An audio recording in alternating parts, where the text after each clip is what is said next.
קרה? מה קרה? מה את עושה? אתה שקרן. מה שיקרתי? אתה יודע טוב מאוד מה שיקרת. אני לא יודע.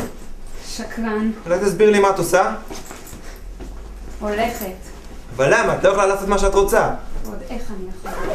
אני לא מבין מה עשיתי לך.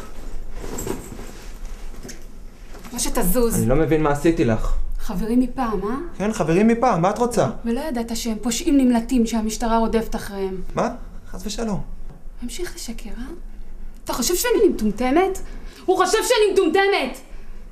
אז למה נבעלת כשהשוטרים הגיעו? כי ידעת, נכון? נכון או לא נכון?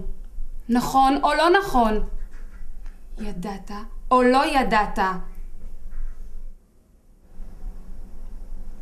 ידעתי. זה הכל, עכשיו תן לי ללכת. לא. תזוז, משה, תזוז או שאני מפוצצת אותך! תני לי להסביר לך. מה יש לך להסביר לי? שהשארת אותי עם שני רוצחים? לא, באמת, הם לא רוצחים. לא מעניין אותי מי הם, עכשיו תן לי ללכת. מה לי, נשמה שלי, כל הצער, כל הדיבים, כל הבלאגן, זה הכל בגלל הסוכר. עכשיו זה נגמר, אני דיברתי איתו, גבאי מחל לי. מה אתה רוצה ממני, משה? תראי, בן ברוך אמר לי שהיא מופקרת. מי מופקרת? הסוכר. מה לי, נשמה שלי? מה לי?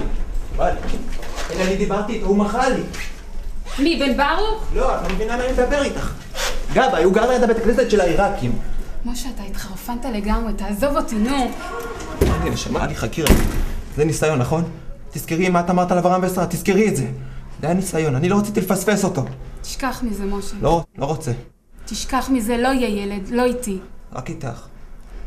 לך, משה. תמצא לך אישה אחרת, תקים לך בית, משפחה, ילדים, אתה יכול. אתה לא חייב להיתקע איתי בגלל הרחמנות שלך. עכשיו תזוז ותן לי ללכת.